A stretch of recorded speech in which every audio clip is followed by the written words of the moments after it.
Doctor Baba Saheb Ambedkar open university.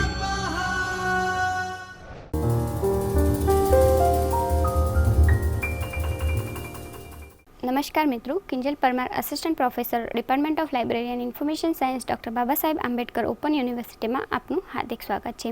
આપણે ગયા લેક્ચરમાં ભણી ગયા કે વિષયો અને વિષયની કેવી કાર્યપદ્ધતિ હોય છે, એટલે કે પર્ટિક્યુલર જ્યારે તમે કોઈ એક પુસ્તક બનાવી રહ્યા છો અથવા તો કોઈ પુસ્તકનું તમે સંચાલન કરી રહ્યા છો તો એ પુસ્તકમાં કેવા કેવા પદો તમારે ધ્યાનમાં રાખવા જોઈએ. એમાં આપણે ભણ્યા હતા કે વ્યાખ્યાઓ, એની પારિભાષિક શબ્દો, કેટલા વિભાગો હોય, કેટલા પેટા વિભાગો હોય, એની સાથે એના કયો સ્ત્રોત છે અને એના સંદર્ભો કેવા કેવા હોય એની આપણે ચર્ચા કરી હતી. આજના લેક્ચરમાં આપણે અભિધારણાઓ અને પ્રણાલીગત અભિગમ, અભિધારણાઓ શું છે અને એનો કન્સેપ્ટ કેવી રીતે આપણે ગ્રંથાલય વર્ગીકરણમાં અપનાવી શકીએ એની આપણે ચર્ચા કરીશું. તમારો કોઈપણ સબ્જેક્ટ અથવા તો કોઈપણ યુનિટ ભણવા પાછળનો એક ઉદ્દેશ હોય છે. આપણે અભિધારણાઓ શાના માટે ભણીએ છીએ? તો ગ્રંથાલય વર્ગીકરણમાં અભિધારણાત્મક અને પ્રણાલીગત અભિગમોની જાણકારી આપવામાં આવે છે. આ પદ્ધતિઓ વિષય પૃથ્થકરણ પર આધારિત હોય છે, એટલે કે પર્ટિક્યુલર જ્યારે કોઈપણ વિષયનું જ્યારે તમારે પૃથ્થકરણ કરવાનું હોય તો એના માટે તમારે અભિધારણાઓ જ્યારે કરતા હોય છો તો એના ઉપર આધારિત રહેતી હોય છે. તથા ગ્રંથાલયમાં પુસ્તક સંગ્રહને સુવ્યવસ્થિત કરવાને માટે સુનિયોજિત માર્ગનું નિરૂપણ કરે છે. એટલે કે કોઈ પણ પુસ્તક છે જ્યારે ગ્રંથાલયમાં આવી જાય છે પછી એની વર્ગીકરણ પ્રોસેસ પણ થઈ જાય છે, પછી એને વ્યવસ્થિત રીતે ગોઠવવું કેવી રીતે, તો એના માટે ઘણી બધી એક અભિધારણાઓ અપનાવવામાં આવતી હોય છે. આપણે જોયું કે વિભિન્ન ગ્રંથાલય વર્ગીકરણ પદ્ધતિઓ જેવી કે DDC, UDC, CCનો ઉપયોગ કરીને વિષય વિશ્વનું આલેખન કેવી રીતે કરવું તેની ચર્ચા કરી. જેમ કે કોઈ પણ પર્ટિક્યુલર ગ્રંથાલયની પુસ્તક છે તો એમાં તમે વર્ગીકરણ કઈ રીતે કરી શકો, જેમ કે ડ્યુડેસિમલ ક્લાસિફિકેશન પદ્ધતિ અપનાવીને કરી શકો છો, UDC એટલે કે યુનિવર્સલ ડેસિમલ ક્લાસિફિકેશન પદ્ધતિ અપનાવીને કરી શકો છો. એની સાથે સાથે CC છે જેમ કે કોલન ક્લાસિફિકેશન, તો એ પદ્ધતિ અપનાવીને પણ તમે વર્ગીકરણ કરી શકો છો. હવે ગ્રંથાલય વર્ગીકરણ ક્ષેત્રમાં અભિધારણાત્મક અને પ્રણાલીગત અભિગમોની જાણકારી મેળવીશું. એટલે કે અભિધારણાઓ શું છે, એને જે પણ પ્રણાલીગત અભિગમો છે એ કેવી રીતે આપણે ગ્રંથાલય વર્ગીકરણમાં અપનાવીએ છીએ. પહેલું છે કે આપણું સબ્જેક્ટ રિપ્રેઝન્ટેશન. સબ્જેક્ટ રિપ્રેઝન્ટેશન એટલે કે કોઈ પણ વિષય છે એનું પ્રતિનિધિત્વ, પર્ટિક્યુલર વિષયનું પ્રતિનિધિત્વ કેવું છે એની આપણે જાણકારી મેળવીશું. માહિતી પ્રણાલીઓમાં વિષયના પ્રતિનિધિત્વ અને માહિતી પુનઃપ્રાપ્તિનો મુખ્ય આધાર માનવામાં આવેલ છે. એટલે કે કોઈ પણ માહિતી પ્રણાલી જ્યારે તમે કરવા જઈ રહ્યા છો, એટલે કે ઇન્ફોર્મેશન પ્રોવાઈડ લેવાની છે તમારે, તો કોઈ પણ વિષય જે છે એટલે કે કયો વિષય છે, એની કઈ ઇન્ફોર્મેશન છે, તમે એને રિટ્રાઈવ એટલે કે પુનઃપ્રાપ્ત કેવી રીતે કરી શકશો, એ બધી જ ઇન્ફોર્મેશન તમને વિષય અથવા તો જે વિષયને જે રિપ્રેઝન્ટ કરે છે એના આધારે તમને મળી શકે છે. પણ પ્રલેખની વિષય વસ્તુ અથવા તેમાં સમાવિષ્ટ વિચારનું પ્રતિનિધિત્વ વિવિધ રૂપોમાં કરી શકાય છે. એટલે કે તમે જે સબ્જેક્ટ હોય, સબ્જેક્ટને તમે રિપ્રેઝન્ટ કરી શકો છો. કે જેમ કે ભૌતિકશાસ્ત્ર છે તો એ ભૌતિકશાસ્ત્ર એવો વિષય છે તો એને તમે રિપ્રેઝન્ટ કેવી રીતે કરી શકો કે ભાઈ એમાં કઈ કઈ બાબતોનો સમાવેશ થઈ શકે છે, કેવું મતલબ કેવી રીતે આખું ભૌતિક વિજ્ઞાન અથવા ભૌતિકશાસ્ત્ર એ વિષયની અંદર શું શું હશે અથવા તો કેવા કેવા કન્સેપ્ટ હશે, તમે એનું રિપ્રેઝન્ટ કરી શકો છો. પરંતુ એની અંદરના જે વિચારો હોય છે, જેમ કે પર્ટિક્યુલર એક યુનિટ છે એની અંદર ઘણા બધા જે ઓથર્સ હોય એના જે થોટ્સ હોય, એના વિચારો, કન્ટેન્ટ્સ એને પ્રોવાઈડ કરે, પણ એ વિચારોને તમે ક્યારેય રિપ્રેઝન્ટ નથી કરી શકતા, કારણ કે એ વિચાર કોઈ એક વ્યક્તિના જે મનમાં વિચાર આવે છે એ જરૂરી નથી કે બીજી વ્યક્તિના મનમાં એ જ વિચાર આવે. તો એના કારણે તમે વિષયને તમે રિપ્રેઝન્ટ કરી શકો છો પરંતુ એ જે વિચાર છે એને રિપ્રેઝન્ટ નથી કરી શકતા. જેમ કે વિષય શીર્ષક, વિષય નિર્દેશી પદ, વર્ગ, સંખ્યા, ડેટા સંરચના તથા અન્ય પ્રકારના સંક્ષિપ્ત રૂપો. જેમ કે વિષયની સાથે જે વિષયનું જે શીર્ષક હોય એને તમે રિપ્રેઝન્ટ કરી શકો, એના નિદર્શ હોય છે એને રિપ્રેઝન્ટ કરી શકો છો, પદો હોય, વ્યાખ્યાઓ હોય, ડેટા હોય, એ બધું જ રિપ્રેઝન્ટ થઈ શકે છે. પરંતુ જે વિચાર અંદર જે થોટ્સ છે એને આપણે રિપ્રેઝન્ટ કરી શકતા નથી. વિષય પ્રતિનિધિત્વની આ પ્રક્રિયામાં પ્રત્યેક પ્રલેખના વિષય વસ્તુનું પૃથ્થકરણ તેના સહઘટક તત્વોમાં કરવામાં આવે છે. એટલે કે પર્ટિક્યુલર કોઈ પણ જ્યારે તમે સબ્જેક્ટને રિપ્રેઝન્ટ કરવો હોય તો એ સબ્જેક્ટને દરેક એનું જે ડોક્યુમેન્ટ છે એના ડોક્યુમેન્ટનું જે પણ કન્ટેન્ટ છે એનું પૃથ્થકરણ કરીએ. આપણે જે પણ ડોક્યુમેન્ટ છે એનું પૃથ્થકરણ કરી અને પછી જ એનો જે પણ સબ્જેક્ટ છે એ રિપ્રેઝન્ટ કરતા હોઈએ છીએ. કોઈ એક વિષય ક્ષેત્ર સંબંધિત પ્રત્યેક વિષયના સહઘટક તત્વોને વ્યવસ્થિત કરવામાં આવે છે તથા વિભિન્ન વિષયો ક્ષેત્રની સંબંધિત બધા જ વિષયોને પોતાનામાં એવા અનુક્રમમાં વ્યવસ્થિત કરવામાં આવે છે જે મોટાભાગે ઉપભોક્તાઓને ઉપયોગી નીવડે છે. એટલે કે જ્યારે ક્લાસિફિકેશન કરવાનું થતું હોય છે, પર્ટિક્યુલર જ્યારે તમે લાઇબ્રેરીમાં કોઈ પુસ્તકને ડિઝિટ પ્રમાણે તમે એને ક્લાસિફાઈડ કરવા જતા હોય છો, તો તમે એ સબ્જેક્ટનું એટલું સપોઝ કે નોલેજ ના હોય તો એના જે કન્ટેન્ટ છે એને તમે રીડ કરી શકો છો.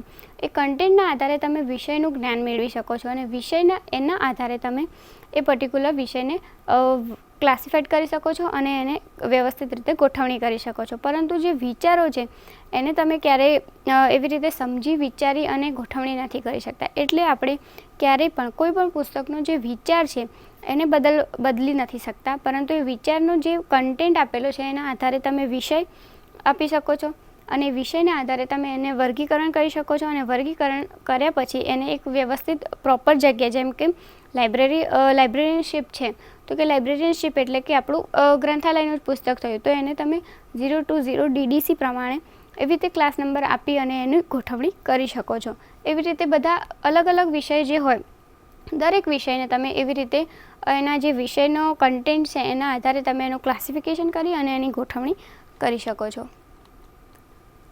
આપણું જે મેઇન આજનો ટોપિક છે કે પોસ્ટ્યુલેશન અપ્રોચ એટલે કે અભિધારણાઓનો અભિગમ. અભિધારણાઓ શું છે અને એનો અભિગમ એટલે કે કેવી રીતે આપણે ગ્રંથાલયમાં અભિધારણાઓ અપનાવીએ છીએ. ગ્રંથાલયમાં ફલક ઉપર પુસ્તકોની ગોઠવણી કરવા માટેની સુવિધાજનક રીત એ છે કે તેને પંક્તિબદ્ધ ક્રમમાં વ્યવસ્થિત કરવામાં આવે. એટલે કે જ્યારે પણ તમે લાઇબ્રેરીમાં ક્યારે પણ વિઝિટ કરવા જતા હશો તો લાઇબ્રેરીની જે તમે મુલાકાત લેતા હોય ત્યારે તમને ખબર હશે કે લાઇબ્રેરીમાં પુસ્તકો કેવી રીતે ગોઠવવામાં આવે. તો પર્ટિક્યુલર એક રેક્સ હોય કે રેક્સની ઉપર તમને એક વ્યવસ્થિત રીતે એને પુસ્તકો લાઇનસર એને જે વર્ગીકરણ કરેલું છે એવી રીતે ગોઠવી અને પછી એનું સ્ટેન્ડ આવતું હોય છે. એવી રીતે એક ફલક એટલે કે જે ઘોડો અથવા તો આપણે એને રેક્સ કહીએ કે રેક્સ ઉપર જ્યારે તમે પુસ્તકો ગોઠવી રહ્યા છો તો એનું વ્યવસ્થિત રીતે ગોઠવણી કરેલી હોય છે. પુસ્તકો વિષયોનું પ્રતિનિધિત્વ કરે છે, જેથી તેનું પરિણામ એ મળે છે કે ભૌતિક પ્રતિબંધોના દબાણને કારણે પુસ્તકો વ્યવસ્થિત કરવામાં આવે છે. એટલે કે જે પણ તમે ગોઠવણી કરી છે પુસ્તકોની એ ક્યાંય ને ક્યાંય એક વિષય એટલે કે એક સબ્જેક્ટને રિપ્રેઝેન્ટ કરતા હોય છે. જેમ કે તમે લાઇબ્રેરીની બુક જોઈએ છે તો તમે એને જ્યારે 0 to 0 નંબર આપેલો હશે કોઈ પર્ટિક્યુલર લાઇબ્રેરીની બુકને, ત્યારે જ એ યુઝરને 0 to 0માંથી એ લાઇબ્રેરીની પુસ્તક મળશે. અધરવાઇઝ એવું થશે કે તમે લાઇબ્રેરીની પુસ્તક છે અને કોઈ નંબર જ બીજો આપી દીધો છે અને એ જ યુઝર્સ જ્યારે 0 to 0માં એ બુક અથવા તો એ પુસ્તક શોધવા જઈ રહ્યો છે તો એને એ બુક નથી મળતી અથવા તો એ સબ્જેક્ટને રિપ્રેઝેન્ટ નથી કરતી. તો પર્ટિક્યુલર જ્યારે તમે સબ્જેક્ટ રિપ્રેઝેન્ટ કરવાનો થાય તો જે પણ યુઝર્સની રિક્વાયરમેન્ટ અથવા તો જે પણ વિષયનો કન્ટેન્ટ છે એના પ્રમાણે તમે એને ક્લાસિફાઈડ કરો.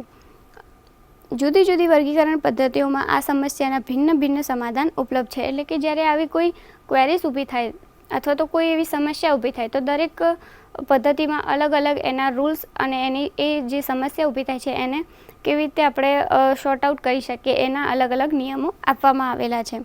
રંગનાથને કેટલીક દિશા નિર્દેશના માધ્યમથી આ સમન્વય હલ કરી શકે છે. આ નિર્દેશ ગ્રંથાલય વર્ગીકરણમાં અભિધારણાત્મક અભિગમથી ઓળખવામાં આવે છે. રંગનાથન અનુસાર એટલે કે આપણા જે ગ્રંથાલય વિજ્ઞાનના પિતા તરીકે ઓળખાય છે ડૉક્ટર S.R. રંગનાથન, એમના મત મુજબ અભિધારણા એ યુક્તિ છે જેના માટે ખરું કે ખોટું વિશેષણમાંથી કોઈ પણનો પ્રયોગ નથી કરી શકતા, પરંતુ એ જ કહી શકીએ કે જે અભિધારણાઓ આપણને નિર્ધારિત કરીએ છીએ. આ પ્રમાણે અભિધારણાઓ એવી પૂર્વધારણાઓ છે જે પ્રલેખના વર્ગીકરણની પ્રક્રિયાને પૂરી પાડવામાં સહાયકરૂપ બની શકે છે. એટલે કે અભિધારણાઓ શું છે કે એવી પૂર્વધારણાઓ છે કે જ્યારે તમે લાઇબ્રેરી જેમાં બુક આવે છે એનું ક્લાસિફિકેશન કરવાનું છે તો એ ક્લાસિફિકેશન કેવી રીતે કરશો, એનો જે સબ્જેક્ટ જે છે એ કેવી રીતે તમે એને રિપ્રેઝેન્ટ કરી શકશો, તો એના માટેની ક્યાંય ને ક્યાંય પૂર્વધારણાઓ છે. એટલે કે સપોઝ તમે એવું માનો છો કે આ પુસ્તકને આપણે લાઇબ્રેરીમાં મતલબ લાઇબ્રેરી જે આખું સબ્જેક્ટ છે એમાં લઈ જઈ શકીએ, અથવા કોઈ પર્ટિક્યુલર પુસ્તક છે એને આપણે સોશિયલ સાયન્સમાં મતલબ સોશિયલ સાયન્સ જે વિષય છે એમાં નાખી શકીએ છીએ, અથવા તો કોઈ એવો વિષય છે જેને આપણે જેમ કે use of technology in India એવું કોઈ પુસ્તક આવ્યું તો કે આ ટેકનોલોજી વિષય છે તો આપણે એને ટેકનોલોજી વિષયમાં નાખીશું, કે પછી ઇન્ડિયા રિપ્રેઝન્ટ કરે છે તો કે આપણે એને હિસ્ટ્રીમાં નાખીશું. એવી રીતે તમે એવી ધારણાઓ બનાવો છો કે કયા વિષયમાં તમારે આ પર્ટિક્યુલર બુકને નંબર આપવો છે. તો અભિધારણાઓ ક્યાંય ને ક્યાંય એવી પૂર્વધારણાઓ આપણે એવું ધારીએ છીએ કે પર્ટિક્યુલર કેવી રીતે જે લાઇબ્રેરીનું ક્લાસિફિકેશન છે, બુકનું ક્લાસિફિકેશન છે, આપણે કયા બેઝિસ ઉપર અથવા તો કયો સબ્જેક્ટને આપણે રિપ્રેઝન્ટ કરવો છે. જેમ હાલ તમને એક્ઝામ્પલ આપ્યું કે use of technology in India, તો તમારે કયા સબ્જેક્ટને રિપ્રેઝન્ટ કરવો છે. તમારે ટેકનોલોજીને રિપ્રેઝન્ટ કરવો છે કે પછી ઇન્ડિયાને રિપ્રેઝન્ટ કરવું છે. તો જે ટેકનોલોજીને રિપ્રેઝન્ટ કરવા જઈ રહ્યા છો તો તમે એને 600 આપણે જે DDC પ્રમાણે 600 નંબરનો જે કોડ છે એમાં તમે એને ક્યાંય ને ક્યાંય નંબર આપશો. અને જો ઇન્ડિયા રિપ્રેઝન્ટ કરવા જઈ રહ્યા છો તો તમે એને હિસ્ટ્રી પ્રમાણે ક્યાંય ને ક્યાંય 954 કે 900ની અંદર જે પણ હિસ્ટ્રી એને રિલેટેડ નંબર આવતો હશે એ નંબર આપશો રામ. તો એવી રીતે તમે કયો સબ્જેક્ટ રિપ્રેઝન્ટ કરવો છે, તમારે કયો નંબર આપવો છે, એવી બધી તમે ધારણાઓ વિચારો છો તો એ અભિધારણાઓ થઈ ગઈ. એટલે કે જ્યારે ગ્રંથાલય વર્ગીકરણ કરવાનું છે તો તમારે આવી ઘણી બધી અભિધારણાઓ કરવી પડતી હોય છે કે તમે કયો સબ્જેક્ટ રિપ્રેઝન્ટ કરશો. જે આપણે અભિધારણાઓ કરી રહ્યા છીએ તો એનો શું કંઈક ને કંઈક તો લાભ હશે જ ને, કે આપણે અભિધારણાઓ કે બસ પૂર્વધારણાઓ કે આપણે આવું માનીએ છીએ કે આ વિષય છે તો આને આવી રીતે આ વિષયમાં નાખવો જોઈએ, આ પર્ટિક્યુલર સબ્જેક્ટને રિપ્રેઝન્ટ કરવો જોઈએ. તો શું એની પાછળનું કોઈ લોજિક હશે કે હા એના શું લાભ છે, કે આપણે આવી કોઈ પૂર્વધારણાઓ કરીએ છીએ તો એના કારણે આપણને શું લાભ થશે, કે વિચારોને સુસંગત અનુક્રમમાં ગોઠવી શકાય. એટલે પર્ટિક્યુલર કોઈ પણ વિચાર છે, તમે એ વિચાર, એના કન્સેપ્ટ અને પછી કોઈ સબ્જેક્ટને રિપ્રેઝન્ટ કરો છો તો ક્યાંય ને ક્યાંય અનુક્રમ એટલે કે પ્રોપર એક ક્રમમાં તમે એને ગોઠવી શકો છો.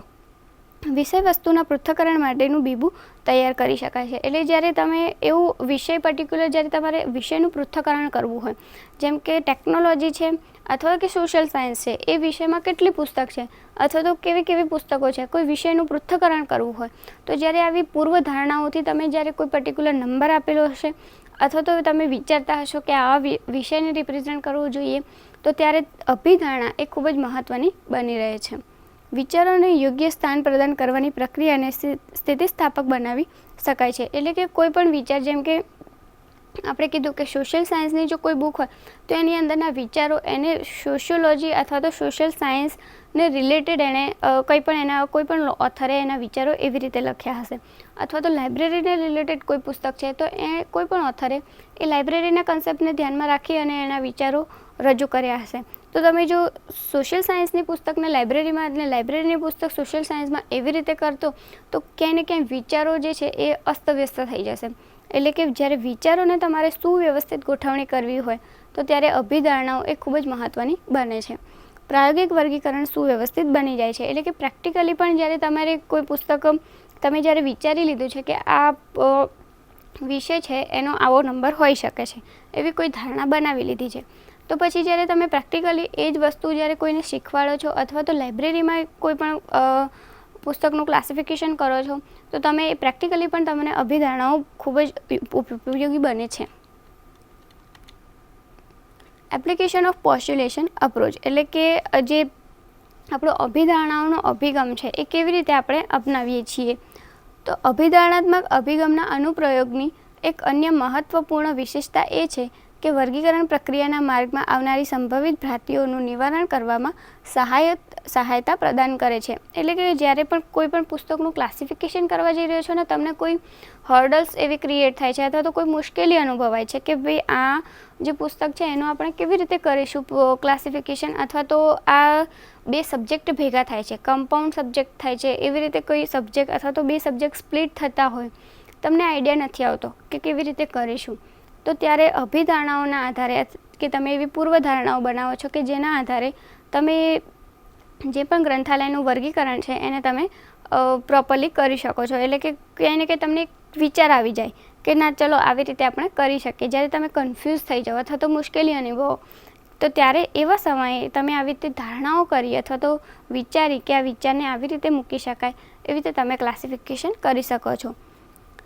જો અભિધારણાત્મક વિધિને અપનાવવામાં આવે તો વર્ગીકરણને પણ આ નિપુણતાનો લાભ મળશે. એટલે કે જો આપણે લાઇબ્રેરી ક્લાસિફિકેશનમાં જ્યારે અભિધારણાનો કન્સેપ્ટ અપનાવીએ છીએ તો ક્યાંય ને ક્યાંય ક્લાસિફિકેશનમાં આપણે ઘણા બધા એડવાન્સ લેવલ ઉપર લાઇબ્રેરીમાં જે પણ વ્યવસ્થિત વિચાર જેની ગોઠવણી થવી જોઈએ, ક્રમમાં થવી જોઈએ, એ દરેક વસ્તુ આપણે કરી શકીએ છીએ. જો અભિધારણા એ જ વસ્તુ આપણે વર્ગીકરણમાં અપનાવતા હોઈએ ત્યારે. કોઈ પણ જે પોસ્ટ્યુલેશન અપ્રોચ જે આપણે કીધો કે કેવી રીતે સબ્જેક્ટ હોય, તો પર્ટિક્યુલર જ્યારે યુનિવર્સ ઓફ સબ્જેક્ટ એટલે કે આપણી પાસે ઘણા બધા વિષયો છે, આખું એક વિશ્વ છે. જેમ આપણે એક્ઝામ્પલ તરીકે વિષય અને દેશ એવી રીતે લઈ રહીએ કે આપણા એક આખું વર્લ્ડ છે, એવી રીતે વિષયોનું પણ એક વિશ્વ છે કે ઘણા બધા વિષયો છે. એટલે એક થઈ ગયું વર્લ્ડ, અને આપણે બીજી બાજુ આપણા કન્સેપ્ટ પ્રમાણે જઈએ તો કે આપણા ઘણા બધા વિષયો છે. વિષયોની અંદર નેચરલ સાયન્સ છે, હ્યુમેનિટીઝ છે, સોશિયલ સાયન્સ છે. એવા ઘણા બધા, જેમ કે સોશિયલ સાયન્સની હ્યુમેનિટીઝ, નેચરલ સાયન્સ છે. પછી આપણે લઈ લઈએ કે લેંગ્વેજીસ છે, લિટરેચર્સ છે, જનરલ સ્ટડીઝ છે, તમારું લાઇબ્રેરી સાયન્સ છે. જેમ કે સપોઝ કે લાઇબ્રેરી સાયન્સ તો સોશિયલ સાયન્સની અંદર જ કવર થઈ જતું હોય છે.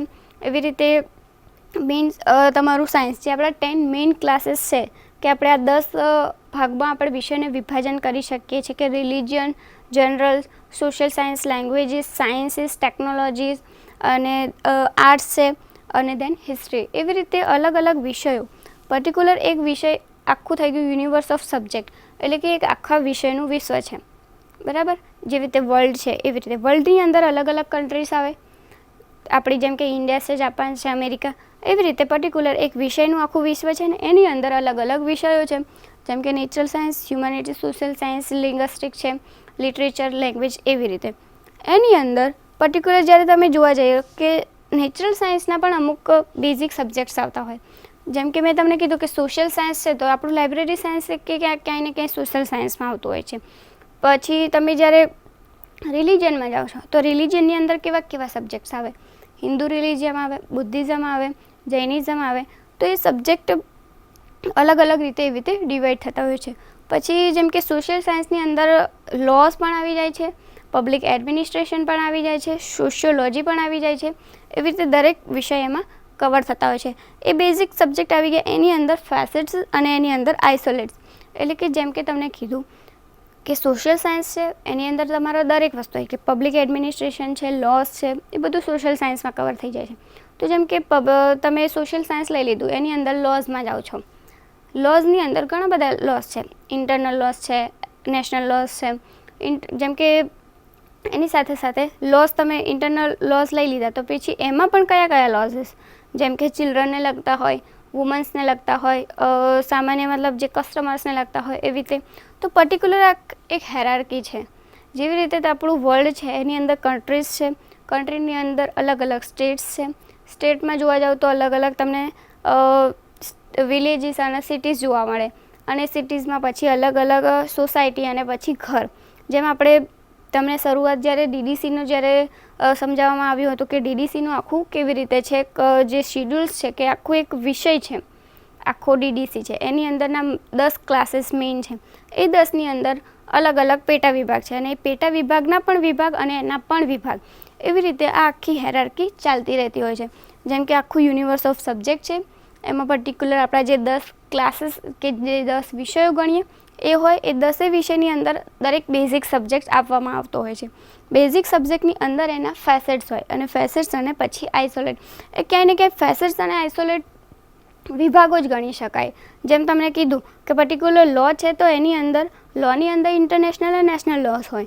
પછી જેમ કે નેશનલ લોઝ છે તો કે એની અંદર કેટલા લોઝ હોય કે ચિલ્ડ્રનને લગતા હોય, વુમન્સને લગતા હોય, કસ્ટમરને લગતા હોય. પછી ચિલ્ડ્રનની અંદર પણ કેવા કે ચિલ્ડ્રનમાં પણ કેવા હોય કે સપોઝ કે મર્ડરને લગતા હોય છે કોઈ લોઝ, અથવા તો કે કોઈ સુસાઇડને લગતા લોઝ હોય છે.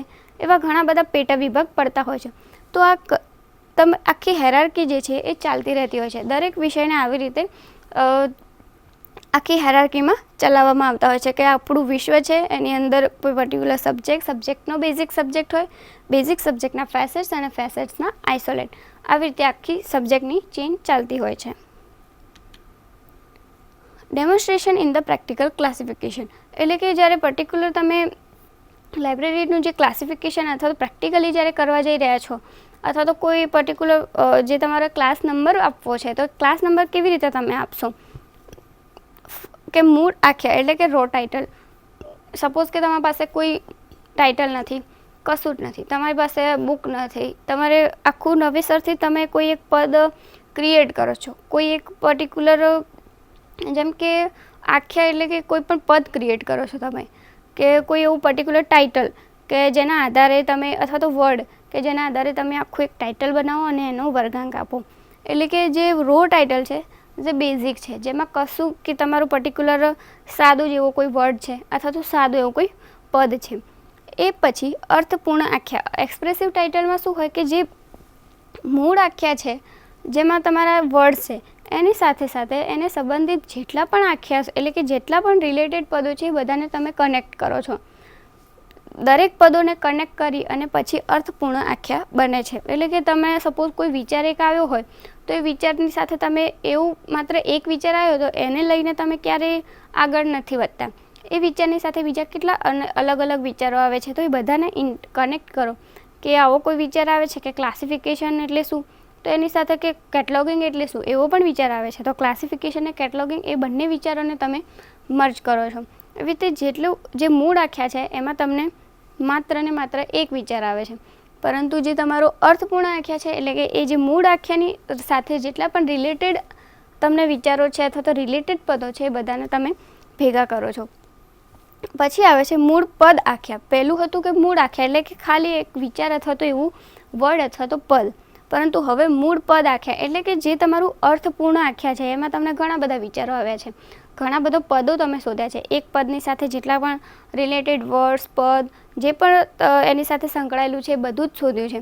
પરંતુ હવે એમાંથી જે નથી કામનું, જે આપણા વિષય ઉપર જવાનું જ નથી, જે શબ્દો કામના જ નથી, એ દરેક શબ્દોને તમે અલગ કાઢી મૂકો છો, એટલે કે અલગ એને ડિલીટ કરો છો, અને જેટલું કામનું છે અથવા રિક્વાયરમેન્ટ પદો છે એટલા જ પદો તમે રાખો છો, એટલે કે એને કાર્નલ ટાઇટલ કહેવાય. પછી આવે છે કે પૃથ્થકરણીય આખ્યાન. પૃથ્થકરણીય આખ્યાન એનાલાઇઝ ટાઇટલ એટલે કે જે મૂળ પદો છે, જે તમે કે હવે આટલું કામનું છે, એને તમે અલગ અલગ રીતે ડિવાઈડ કરો છો, કે કેવી રીતે તમે એને એનાલાઇઝ કરો છો, કે કઈ વસ્તુ કેવી રીતે તમારે કન્વર્ટ કરવી, કયો સપોઝ કે તમે ઘણા બધા પદોનું ભેગું કરીને તમારે આટલી વસ્તુ જોઈએ છે, તો એમાંથી તમારે કઈ ફર્સ્ટ જોઈએ છે, કઈ સેકન્ડ જોઈએ છે, એવી રીતે તમે એનું પૃથ્થકરણ કરો છો, કે જે રિક્વાયરમેન્ટ છે એ પ્રમાણે હવે આપણે એને કેવી રીતે ગોઠવીશું. પછી એને ટ્રાન્સફોર્મ ધ ટાઇટલ એટલે કે પરિવર્તિત આખ્યા. એને પછી તમે એક ક્રમમાં ગોઠવો છો, કે કોઈ પણ વસ્તુને એનું પરિવર્તન કરો, કે જે પદ છે એને કેવી રીતે તમે એને ગોઠવી શકશો જેથી તે તમને વધારે ક્લિયર ખબર પડે. ટાઇટલ ઇન સ્ટાન્ડર્ડ ટર્મ્સ એટલે કે માનક પદોમાં આખ્યાન એટલે કે જ્યારે તમે એક ક્રમમાં ગોઠવી લો છો તો એ તમારો એક ક્રમ હશે એવો કે જે તમે ઇઝીલી સમજી શકો. બીજો ક્રમ એવો હશે કે જેના થ્રુ તમે એવી રીતે સમજો કે આપણે કોઈ પણ એક પદ છે એને ક્રમમાં ગોઠવ્યો અને બીજો પદ છે એને વર્ગાંક જે વર્ગ નંબર આપવામાં આવશે એ કેવી રીતે ગોઠવીશું, જે શબ્દ ભંડોળ છે એના આધારે તમે ગોઠવો છો. પછી સકેન્દ્રીય અંકોયુક્ત આખ્યા એટલે કે માનાંક પદોના આખ્યાનો છે એને તમારે એની અંદર જે પણ નંબર આપવાના હોય છે એ નંબર આપો છો. પછી તમારે ક્લાસ નંબર આપવા એટલે કે આખું એક ટાઇટલ બની જાય છે તમારું, એ ટાઇટલના આધારે તમે એને ક્લાસ નંબર આપો છો, અને ક્લાસ નંબર આપ્યા પછી એનું વેરિફિકેશન કરો છો કે આખો જે પણ ક્લાસ નંબર તમે આપ્યો છે એ કે બરાબર આપ્યો છે કે નહીં. આપણે જ્યારે પ્રેક્ટિકલી જે તમે ક્લાસિફિકેશન કરો છો કે કોઈ પણ વિચાર તમારા મનમાં ઉદ્ભવે છે કે કોઈ પણ પુસ્તકનું જે ટાઇટલ છે એનો તમે ક્લાસિફિકેશન નથી ફાવતું અથવા તો કેવી રીતે કરો છો, તો કે એને અલગ અલગ પાર્ટ્સ કરી દો. એ આખી હેરાર્કી આપણે ફરી એક વખત જોઈશું. જેમ કે મૂળ આખ્યા છે એ રો ટાઇટલ છે એટલે કે તમારી પાસે એક પર્ટિક્યુલર પદ છે જે તમારી માત્ર એક જ છે. પછી આવે અર્થપૂર્ણ આખ્યા. અર્થપૂર્ણ આખ્યામાં એવું હોય કે જે તમે પદ વિચાર્યું છે અથવા તો જે વિચાર છે જે તમારી સામે રજૂ થઈ રહ્યો છે એ વિચારના બીજા એવા કેટલાક વિચારો છે અલગ અલગ, જે દરેક વિચારો તમને આવી રહ્યા છે મનમાં એ બધા જ વિચારોને તમે ભેગા કરો. એ દરેક વિચારો ભેગા થયા પછી મૂળ પદ આખ્યા એટલે કાર્નલ ટાઇટલ એટલે કે કોઈ પણ જ્યારે તમને એ વિચાર ભેગો થયો પછી એમાંથી તમારો જેટલો પણ કામની વસ્તુ છે એટલે કે સપોઝ અમુક વસ્તુ જે આપણી નથી કામની, જે આપણે જે વિષયમાં અથવા તો જે દિશામાં જવાનું છે ત્યાં આ વસ્તુની જરૂર નથી, તો ત્યારે તમે એટલું વસ્તુ ડિલીટ કરો છો. એટલે કે એક પદ એની સાથે સંકળાયેલા અનેક વિચારો, મૂળ આખ્યા અને પછી મૂળ પદના આખ્યા એટલે કે એમાંથી જે વધારાનું છે એ તમે ડિલીટ કરી દો છો. પછી તમને મળશે પૃથ્થકરણીય આખ્યા. પૃથ્થકરણીય આખ્યામાં શું કે જે મૂળ પદ આખ્યા છે જે તમે અલગ કાઢી નાખ્યું, જે તમારું નથી કામનું, એના પછીના જે પણ વધેલું જે મતલબ તમારો જે પદો છે, વર્ડ્સ છે, વિચાર છે, જે પણ વધ્યું છે અથવા તો તમે જે કમ્બાઈન કરીને જે અલગ તારવ્યું છે એનું પૃથ્થકરણ કરો. કેવી રીતે તમે એનું પૃથ્થકરણ કરશો કે વિષય જે તમારો છે, કયા વિષય ઉપર તમારે જવાનું છે. પછી પરિવર્તિત આખ્યા, એટલે કે આખું જ્યારે તમે વિષયનું પૃથ્થકરણ કરી લો છો ત્યારે તમે કેવી રીતે એને ક્રમમાં ગોઠવશો. એ ક્રમમાં ગોઠવો જેથી તમને ઇઝીલી ખબર પડી શકે. ક્રમમાં ગોઠવ્યા પછી પરિવર્તિત આખ્યાનનું જ માનાંક પદોમાં આખ્યાન કરવાનું હોય છે. એટલે કે જે ક્રમમાં ગોઠવ્યા પછી એને શબ્દ ભંડોળની સાથે કનેક્ટ કરો કે કેવી રીતે તમે એ શબ્દોને ગોઠવી શકો અને ઇઝીલી તમને મળી શકે. પછી એક તમારું એક આખું ટાઇટલ બને છે, જે માનાંક પદોના આખ્યા છે, ટાઇટલ ઇન સ્ટાન્ડર્ડ ટર્મ. એટલે કે જે તમે ક્રમમાં ગોઠવો છો, દરેક પદોને ક્રમમાં ગોઠવ્યા પછી તમારું એક આખું ટાઇટલ બનતું હોય છે. ટાઇટલ બન્યા પછી એ ટાઇટલને તમે એક નંબર આપો છો અને નંબર આપ્યા પછી એ તમારો એક ક્લાસ નંબર બનતો હોય છે. એટલે કે આ આખું કેવી રીતે ટાઇટલ બને છે, ટાઇટલથી તમે કેવી રીતે વર્ગીકરણ કરો છો, એ આખી આ પ્રોસેસ છે. અને પછી એ ક્લાસ નંબરનું તમારે વેરિફિકેશન કરવાનું હોય છે. મિત્રો, આપણે જોયું કે જે અભિધારણાઓ છે એના લીધે તમને વર્ગીકરણમાં કેવી રીતે ઇઝીલી તમે અથવા તો તમે એવી ધારણાઓ મૂકો કે જેથી તમને ક્લાસિફિકેશનમાં કોઈ પણ અડચણ આવતી હોય તો તમે એને સોલ્વ કરી શકો. અને એની સાથે સાથે કે કોઈ પણ ક્લાસ નંબર જે પણ પુસ્તક આવે છે, આપણે જ્યારે લાઇબ્રેરીમાં જઈએ તો જોઈએ છીએ કે કોઈ પણ પુસ્તક છે તો એનો નંબર આપી દીધો હોય છે, એટલે આપણે કે બસ આનો પુસ્તકનો નંબર છે. પરંતુ એ નંબર કેવી રીતે અપાય છે, એ પુસ્તકની શરૂઆત આપણે જોઈએ કે કેવી રીતે એક પદ, એ પદથી ઘણા બધા વિચારો, એમાંથી અમુક નથી કામના એ કાઢી મૂકીએ, પછી એને ક્રમમાં ગોઠવીએ છીએ. પછી એક તમારું ટાઇટલ બને, એ ટાઇટલને તમે સમજો, વિષય આપો અને વિષય ઉપરથી તમે એક નંબર આપો છો અને એ નંબર ઉપરથી તમારે એક ક્લાસિફિકેશન નંબર આપવાનો હોય છે. આ આખી એક તમે શરૂઆતથી લઈ, ટાઇટલથી લઈ અને તમે વર્ગીકરણ જે ક્લાસ નંબર સુધી કેવી રીતે પહોંચો છો એની એક આખી પ્રક્રિયા છે. મિત્રો, આપણે જાણ્યું કે અભિધારણાઓ કેવી રીતે વર્ગીકરણમાં આપણને ઉપયોગી બને છે અને આખી વર્ગીકરણની પ્રોસેસ કેવી રીતે થતી હોય છે એની આપણે ચર્ચા કરી. હવે પછીના લેક્ચરમાં આપણે જે આપણું એના પછીનો એક ટૉપિક છે કે જે તમારે પૂર્વધારણાઓની સાથે સાથે કઈ કઈ પ્રણાલીઓ અપનાવવી પડતી હોય છે એની આપણે ચર્ચા કરીશું. નમસ્કાર. स्वाध्यायः